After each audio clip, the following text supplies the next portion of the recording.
যারা বরবাদ দেখতে যাবেন এবং ঢাকের টিকিট ধরে দিবে কান পাশে একটা থাপড়া দিবেন ওই হল মালিকরে, ঠিক আছে? মামলা করবেন। দেখেন কি করছে এক ব্যক্তির সাথে, কি হয়েছে, সে ফেসবুকে এটা করেছে, দেখেন। এখন সেটি আমি আপনাদেরকে পড়ে শোনাচ্ছি। আমার বাসা বনানী, আমি ইউনিভার্সিটি পড়াশোনা করি। আমি বাংলাদেশের মুভি তেমন একটা দেখা হয় না, হলে যাই শুধু সাকিব ভাইয়ের জন্য। সাকিব ভাইয়ের ছবি ছাড়া দেখি না। ওই গতকাল অনলাইনে 5টা টিকিট কিনেছিলাম বরবাদ মুভি দেখার জন্য সিনেপ্লেক্সে।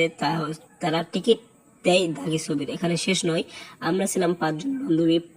পরে লেগে আর মুভি দেখা হয়নি। সিনেপ্লেক্সে সকল কাণ্ড যদি হচ্ছে নিন্দা প্রতিবাদ জানাই। আমার কথা হলো, আমি টাকা দিয়ে বরবাদ ছবি দেখবো, তারা কেন অন্য ছবি দেখাচ্ছে? অনেক ষড়যন্ত্র চলছে।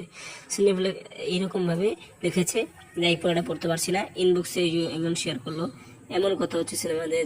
আচ্ছা, আমি এর পরটাই বুঝলেই তো কি বলতে চাচ্ছি, এটা ভাইরাল হয়েছে। কিন্তু যতটুকু বুঝলাম যে সে শপিং করতে গেছিল, শপিং, সেই টাকাটাও নিয়ে নিছে।